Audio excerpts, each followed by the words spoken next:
It's out of fluid. Well, you've met some people so far that we've met at the RPF party, people that we've met before. Phil from Reynolds Advanced Materials is also there, and he has brought some stuff, some cool stuff. Phil is a resource for us, and he's also a geek who builds really cool stuff. So let's go talk to Phil.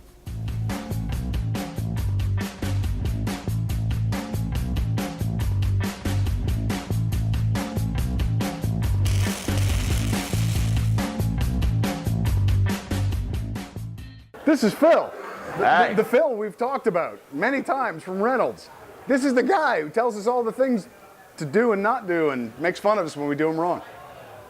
That's Phil. That's me. What are you doing here, Phil? Well, we were doing some demos here at the prop party. We started off by doing a lightweight version of my Deathclaw that I sculpted this past week. So we have the Deathclaw gauntlet. We got to see that. Okay, let's pull it over here.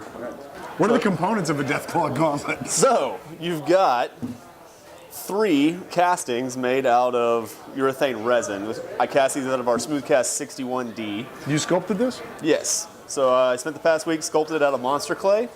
Did a brush-on mold, which is over there, and we cast these. This is a brush-on silicone mold made out of Dragon Skin 10.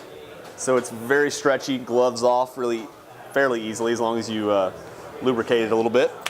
But yeah, so it's all joined together with, real hardware, to make it as authentic. And, it's one of those things that, as you're aware, that casting things is, it's great. When it's something like this, it's hard to find. But there's no any point in casting and making fake Is there a reason hardware. you didn't just get real Deathclaw fingers? Well, because they don't exist. Ah. Yeah, right. But the cool thing is, I made it as functional as possible. So it's a real blood pressure cuff, like in the game. It's a little slow. But you can pump this thing up. And it actually is functional, I love the fact extent. you actually made it's the pipe. It's everything from the game. Oh, It's yeah. basically straight off the. As close as I could get. I didn't labor to make it that screen accurate. That's beautiful. But, yeah, you get your fake dirt, your fake blood on it. It's good stuff. So you got to release your hand from the claw, Yeah. or I'll take it from you. So, what else have you been working on today? I mean, what did you demo, and what sort of products and stuff like that? So yeah, I did these. The actual claws are solid resin, which is a very durable, impact-resistant resin we had, but it's extremely heavy. I mean, each one of these weighs about 3 pounds. And if you were actually going to wear this thing as a costume piece and carry it around in a con, you probably wouldn't want to do that because it would be really uncomfortable. So I was demoing doing a rotationally cast version of it. So it's a similar resin, the 5070, which is a little bit faster and easier to slush cast or rotocast. And then we poured it in there, rotated the, you get a skin of the plastic, and then we poured the Foam at 4 expanding foam behind it. And so it makes a much lighter weight. Oh, that wow. probably weighs like half a pound. Yeah, it's a few ounces. Yeah, it's almost nothing by comparison. Is this a rigid foam? This is Foam at 4, you said? Yeah. Okay, so rigid foam, not a polyfoam. Yeah, you could, well, it's still a polyfoam, it's just Well, not a flexible foam, yeah. Right. You could do a flexible foam in here too, but I was worried it would just be so floppy that it would be almost impractical, It would, it would, it wouldn't be practical to mount all the hardware on there and actually build the prop with it. So you might do that if you wanted to make it something where you could get it into a convention without being stopped at the door because they might not like it being a rigid plastic. You could do the end of it out of a flexible foam, only pour to that top bit, and then fill the rest of it with a rigid foam, and then you would have rigid down here And then the flexible flexible end. claws that would be, durable. Yeah. That's a thing. Yeah. And you also poured a DL44? Yeah, so we had some people who knew that I was demoing for who hadn't seen this before, cold casting. So I did a cold cast of the DL44 mold that I did out of... That's the Han Solo blaster, just so you know, the DL44. So this was pulled off of the laser tag toy. I made this mold a couple of years ago. And essentially the process, you fill the black resin Smoothcast Onyx with aluminum powder, which, I've got a jar somewhere, but it doesn't have a label on it. And you brush that into either half, and you then peel off all this excess down here. We're actually doing a cold cast video. Yeah?